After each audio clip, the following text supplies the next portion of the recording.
All right, so ladies and gentlemen, ravers, club goers, and EDM lovers alike, welcome to your weekly update. Now, the weekly update is going to be part of my podcast series on Spotify called the Eastbound Dialogue, and it's also going to go on YouTube. My goal for this blog is to just talk about the electronic music scene in a less scripted way that doesn't really have the same time constraints as stories or some of the other content that I produce on Instagram. It's going to be going on YouTube, it's going to be going on Spotify, and then a shortened clip version is going to be on Instagram if you just want the synopsis. Same with TikTok. So it just allows me to cover things in a little less of a formal way where I'm just kind of talking to you guys, and you guys got to get a better idea of my preference of electronic music, and you also get a better idea of what's going on in the scene. Not every show that I do a preview for is necessarily a headliner sort of show, so that means that they're not bringing in a headliner, but that doesn't mean that it doesn't deserve some sort of recognition for it. So a lot of my content is very headliner based minus the daily update, which is very unbiased. So I wanted to get something somewhere in the middle where I'm talking about the headlining shows and just some of the bigger shows that are going on in Orlando, even if they're more for the local side. So this week, I'm going to be covering everything from October 3rd through October 9th. Now, really, there's not going to be any sort of Monday events for bass music or Thursday events for bass music, if you may. But this week is going to be a very house music heavy week, and then for bass heads, you're also going to get a little bit of stuff. This week we have Eli Fur at the Vanguard. We're going to have Bhaksar at the Vanguard as well. We're going to have De La Swing over at Elixir. We're going to have a bass set from Minnesota over at Guild. And we're going to have some deep house at Elixir with Eli and Fur. Now, to start off, the first artist I want to talk about is Eli Fur. Now, Eli Fur, if you're into house music, then I don't really need to say much more about him just because he's Eli Fur. This is one of the bigger names in the world of modern tech house. He actually created a label with Jamie Jones called Hot Creations, and they're actually really good friends. They are very much on the top in the world of tech house, and Eli Fur is one of the leaders in the modern world. He's worked with Side Piece, he's done collabs with John Summit, Annabelle England. Really, he's done just a lot of amazing stuff, and his music is really, really fun.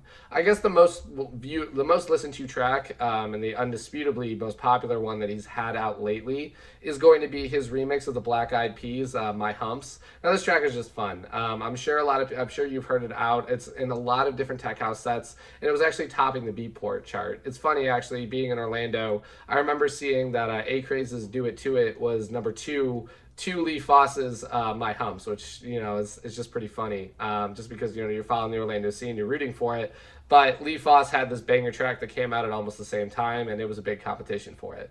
What you should expect from this sort of show is just a fun house music set. Getting house music at Vanguard is actually a little more rare than you might expect. Vanguard is generally doing more on the mainstream side, the bigger names, and they're generally doing something in the world of bass music. So when they bring a big headliner like Eli Fur, it just kind of mixes it up a little bit. Eli Fur is going to get that production Insomniac can offer at the Vanguard, and he also is just going to bring a lot of tech house. He's one of the leaders of it, and it's just going to be a fun night for it. I would expect a lot of space. I don't think that this show will necessarily sell out because it's more niche in the world of house music. It's not like Deadmau5 or Illenium or something, like a very, very large name. Eli Fur is a very large name in the world of house music, but not necessarily as large as, your main stage people. So you're going to get that more niche crowd of house lovers, which is always a lot more fun because anyone that appreciates this genre of tech house and house music is going to be jamming to Eli Fur, and I'm really excited for it. The next show I want to cover is going to be also at the Vanguard. We might as well just get the 2 Vanguard shows out of the way. Now, this one's actually pretty cool. This is called Code 55. Now, this is the second time Vanguard has done this.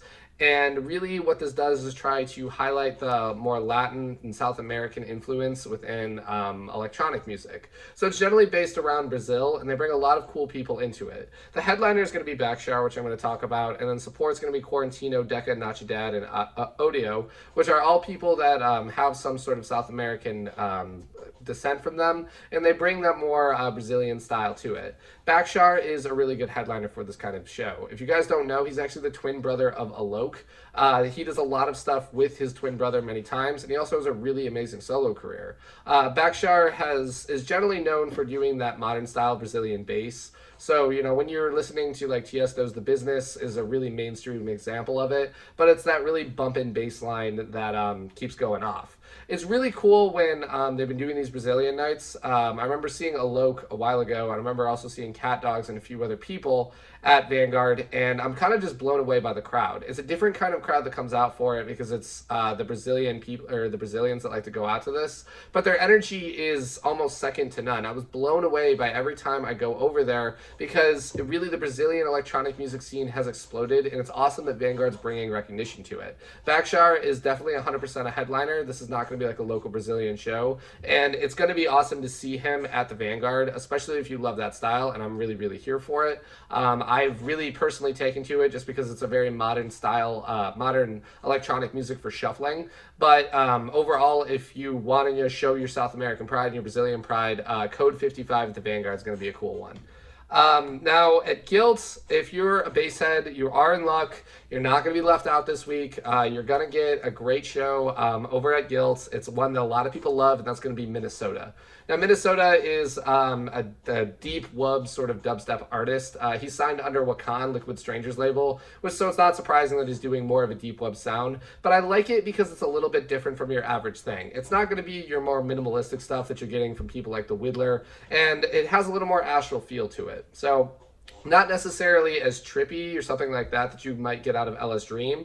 Minnesota actually takes a lot of 8-bit sounds and then creates that more astral deep web feel to it. He also, because it's a slower pace, he generally brings a lot of hip-hop artists into his sets, and it's a really, really cool time. This is really like an essential show for anyone that loves bass music, and also it's a little more Wookiee than your average bass music show. It's not going to be hard dubstep. It's definitely going to be in the more deep web, and you're going to get down and dirty in a different way. And I like Minnesota for that. I think it's a nice mix-up from the normal hard dubstep that Orlando seems to like to pump out over here. Generally speaking, Orlando's known for the harder dubstep, so getting someone like Minnesota is kind of mixing it up a little bit.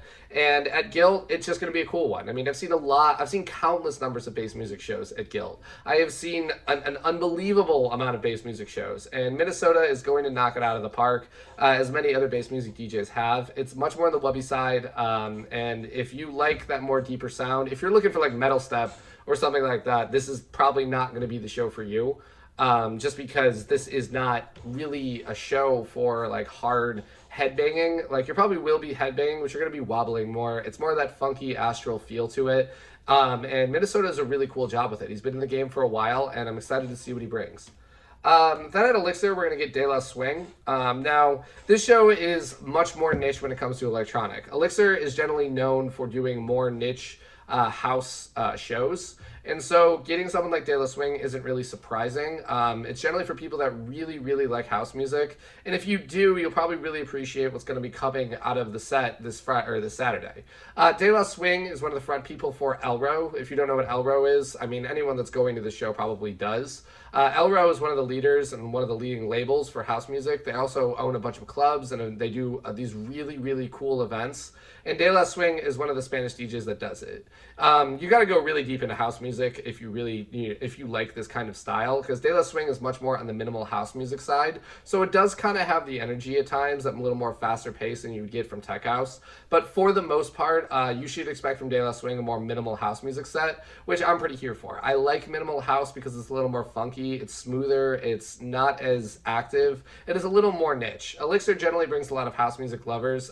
In my opinion, it's bringing some of the most sincere people in the world of house music and some of the most genuine headliners, but you really have to like house music for it. This is definitely much more of a niche show, but De La Swing is really cool if you like minimal house or you want to get into it. It's kind of like a lounge house sound, but it's a little more faster paced than that, and De La Swing is a really cool one for that.